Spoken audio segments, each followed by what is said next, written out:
I'm Donnie Griffin. I'd like to talk for just a few moments about my research paper for English 2161, Early American Literature. I titled it American Federalism, Alive and Well. The basic premise behind my argument is that American federalism was either assumed or promoted by the authors in their writings that we've studied in early American literature. You may wonder why I chose such a topic and how it relates to this class. I believe that American culture has abstracted much of American history, including literary history, in such a way as to misappropriate this abstraction upon us as unmitigated and absolute. Much of America believes that their particular perspective is America, while another believes the opposite. In that, they appropriate the founders as well as literary giants such as Emerson as their proof of American identity, excluding any other identity as either non-American or anti-American. Wendell Berry wrote in his essay, Out of Your Car, Off Your Horse, abstraction is the enemy wherever it is found.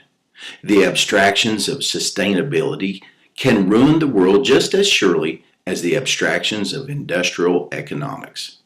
Local life may be as much endangered by those who would save the planet as by those who would conquer the world. For saving the planet calls for abstract purposes and central powers that cannot know, and thus will destroy the integrity of local nature and local community. This is the danger of abstracting American authors or even American cultures. My concern is that by doing so, we're not only losing important pieces of America, we're posing a conundrum that can't be peacefully solved by positing abstract America, whether it be industrial capitalism, social justice, empire, melting pot, conservative or progressive, over and above real American multiculturalism. That sounds like a mountain of molehills unless you consider our own culture here in the Southern Appalachians and how it's slowly amalgamizing into abstraction. It seems to me that it's worth preserving as a distinct and unique culture. Berry's mentor, Andrew Nelson Lytle, was more direct when he put it this way. The educational world began to change its curricula. The chancellor of Vanderbilt University announced at a crucial moment of an agrarian fight that he wanted to graduate bankers, not writers or farmers. It was not the church's Thanksgiving that we chanted. A New England holiday was universally celebrated as the national Thanksgiving.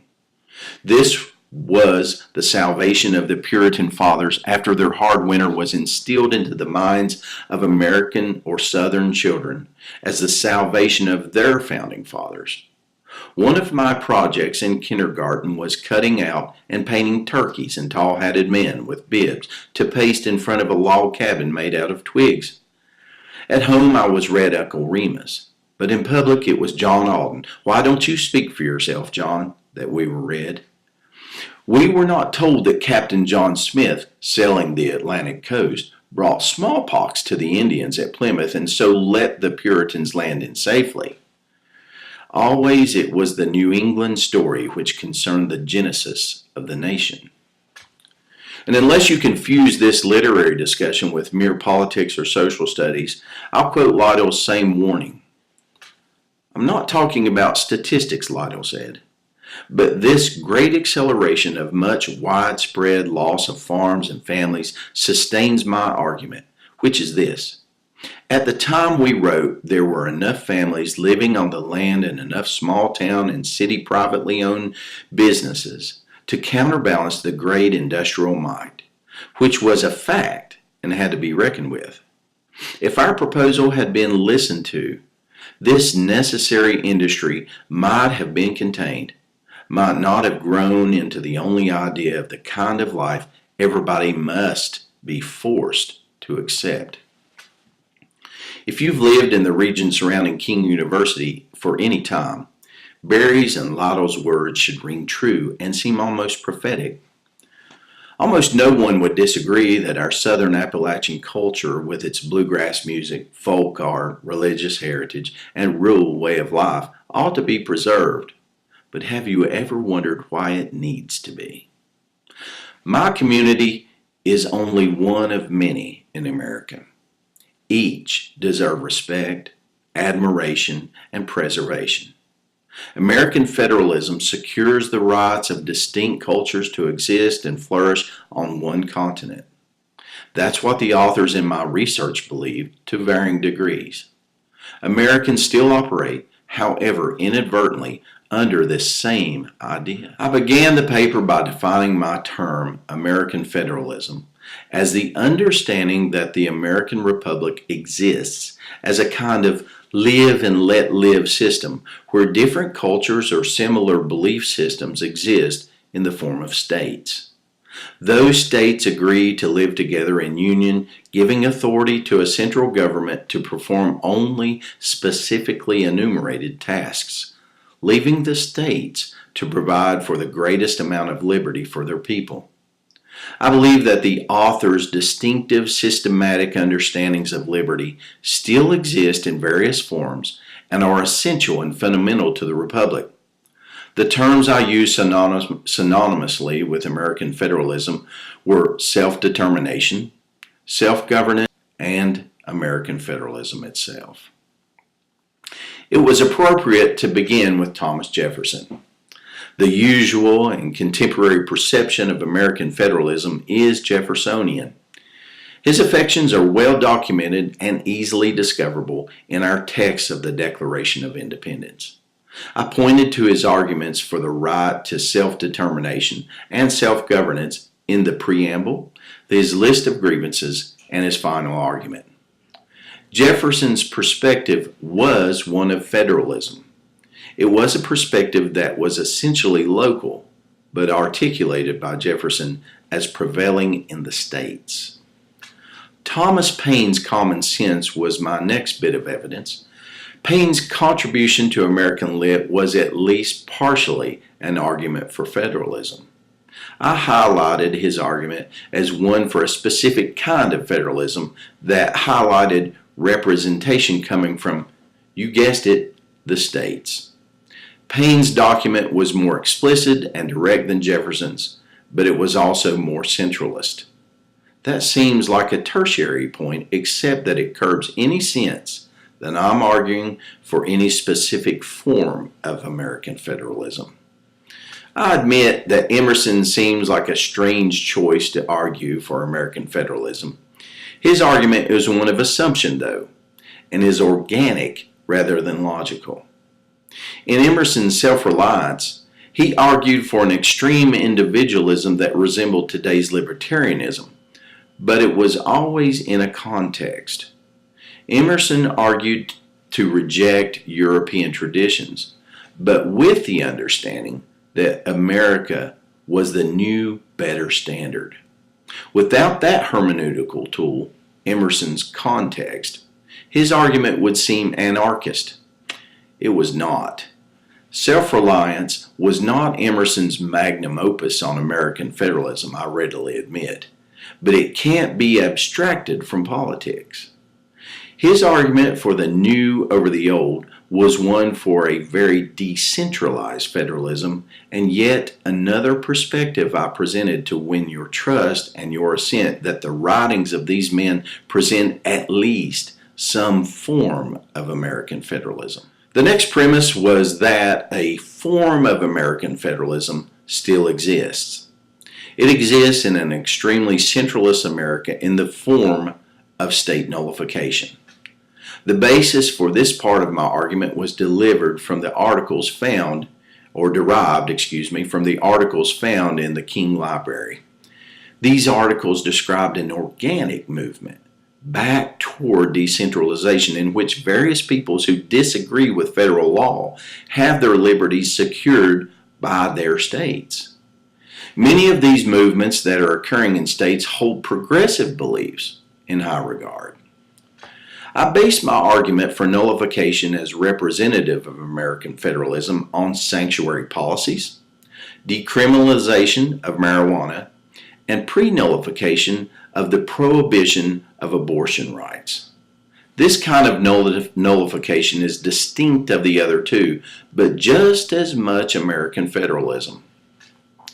The specific question surrounding any of these particularly progressive movements isn't whether they are moral or immoral. My concern isn't to debate their morality. Each movement stands as a specimen of American federalism that remains a viable alternative to centralism. It is neither a conservative nor a progressive ideology, and it protects local interests from centralized tyranny. I don't necessarily alliterate each of these points in my argument, though, partially to continue earning the trust of the reader. I'm not making this argument from any political perspective other than an inherently American perspective, such as those of Jefferson, Paine, and Emerson. Finally, it is a literary argument that develops into a moral argument, not vice versa. So far, my argument is that the authors presented the reader with some sort of American federalism. Jefferson's self-governance, Paine's representative state power model, and Emerson's self-determination are distinct American perspectives on federalism. A perspective such as theirs exists in the form of state nullification represented by sanctuary policies, decriminalization of marijuana, and pre-nullification of federal anti-abortion laws. Finally, though, these are mere premises that lead us to a conclusion.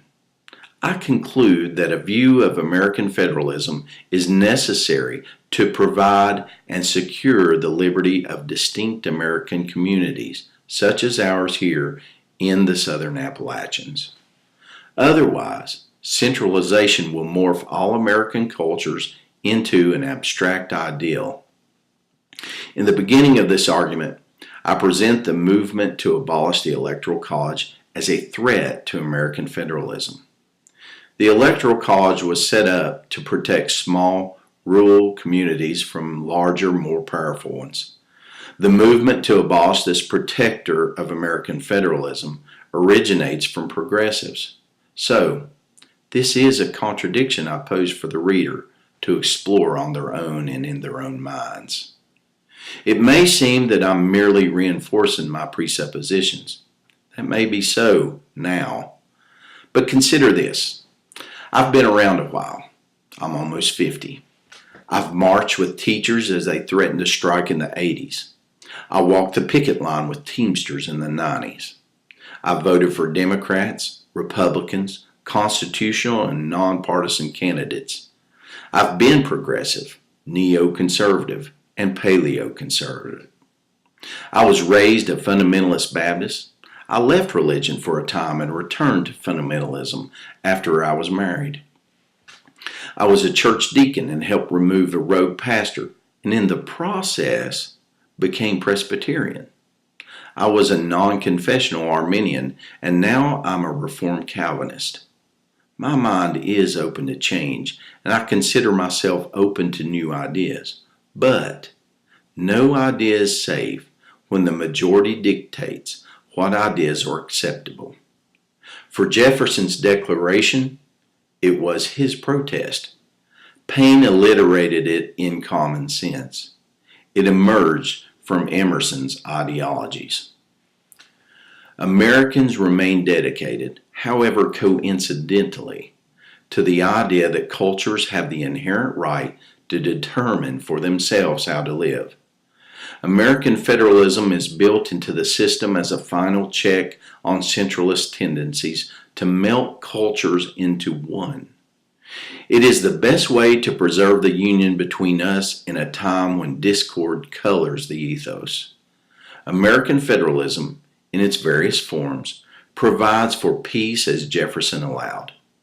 It is necessary to the republic, as Paine argued, and it secures individual liberty, such as Emerson's ruminations.